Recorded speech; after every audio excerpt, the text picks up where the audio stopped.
everyone, my name is Bushra Yasin and I'm making this video for my CMN302 course, which is Media Culture and Society. I want to talk about semiotics in this video. So what is semiotics? It is the study of signs and symbols and their uses or interpretation. This term was first defined by Swiss linguist Ferdinand de Saussure and later founded by American philosopher Charles Sanders Peirce, all in the early 1900s. So Saussure formed the theory of signs, signifier, signified concepts, whereas Peirce had the everything exists in signs theory. Now, signs are everywhere. Everywhere we see, it's in the sides of the roads, in intersections, in malls, in our phones. It's all signs and symbols. So they are, there's something that stands for something else. And there are varieties of signs that include words, icons, logos, or even sounds. Let's take burger for an example. The fact that I have said the word burger, it must have already formed an image of a burger in your head. Whether I tell you the word or I show you a picture or a symbol or a sign or an icon or a very badly hand-drawn picture drawn by me. So all of these evoke the image of burger in your head. So signs are of two forms. They can be of physical forms or they can be of an abstract form. The abstract form consists of connotations and denotations, which we'll get into later. So first, let's talk about Saussure's theory of signs, signified, and signifiers concept. So signs have two basic elements, which are signified and signifiers. So here is a flowchart. You see signs have signifiers and signified. So signifiers are physical forms of a sign. For example, sound, words, or images.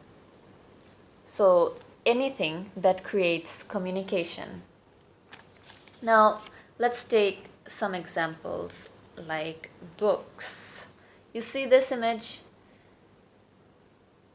It evokes an image inside your head of books. And next example is this. It's a logo of Mercedes.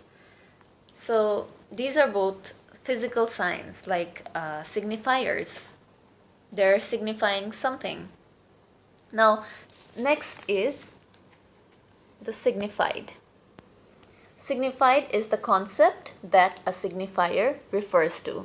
So let's go back to our previous example, which is the book.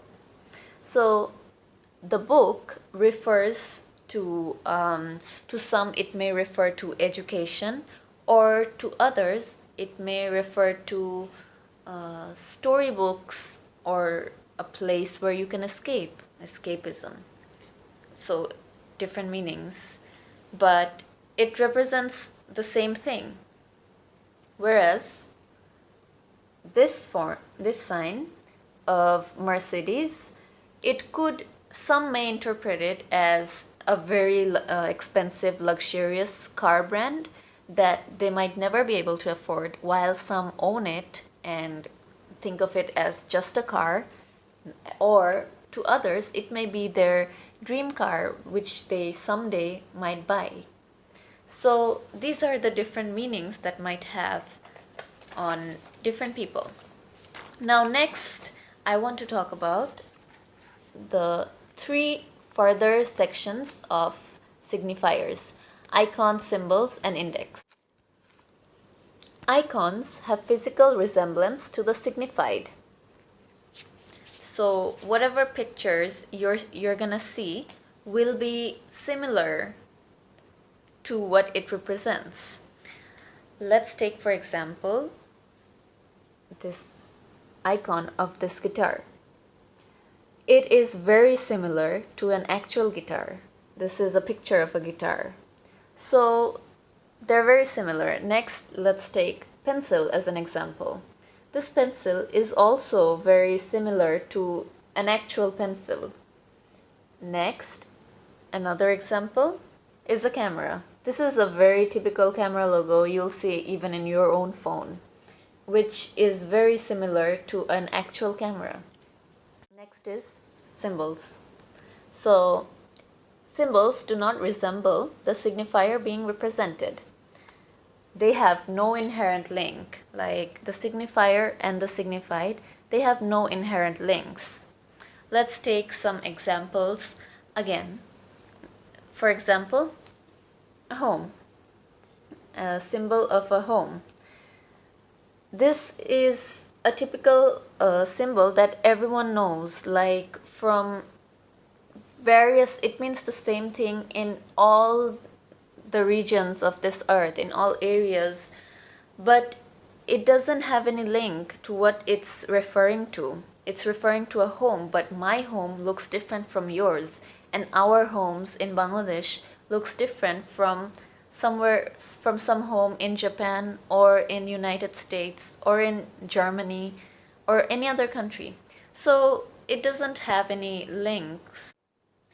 Another example is traffic lights. So red, yellow, green. These terms, the fact that red means stop, yellow means wait or slow down, or green means go, the fact that these colors have these representations, they have no links with each other, yet they are known and used all over the world. So they have been culturally developed, and these are what symbols are. Next, moving on to index. Index describes the physical connection between the signifier and the signified. The signifier cannot exist without the physical presence of the signified. Let's use the most typical example, the smoke and fire. When in the distance you see a smoke cloud, you know there is a fire, because smoke cannot exist without the fire. So the smoke is the signifier and the fire is the signified. Now let's use another example, like this yellow tape. When you see a yellow tape, you know there is a crime scene, and there must be some kind of crime or accident that happened over there. So the yellow tape is the signifier, and the crime that happened is what's being signified. Another example is ambulance. Now, when you hear a sound, when you hear a siren, you know that there's an ambulance coming. So the siren is the signifier, and the accident or the patient that's inside is being signified. Now that we have our physical signs covered, let's move on to the abstract signs. So denotations and connotations.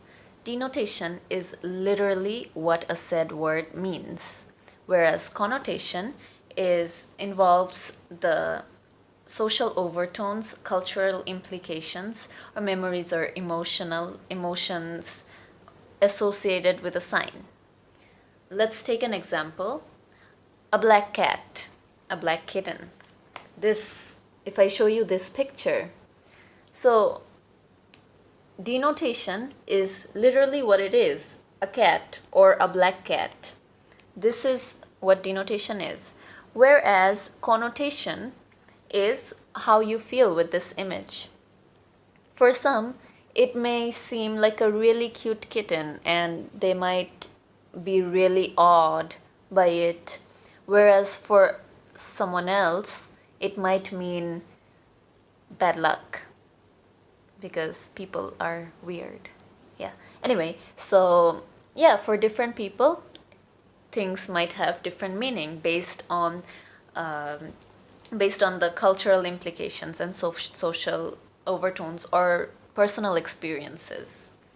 So that was it for my presentation. Thank you for watching. Bye bye.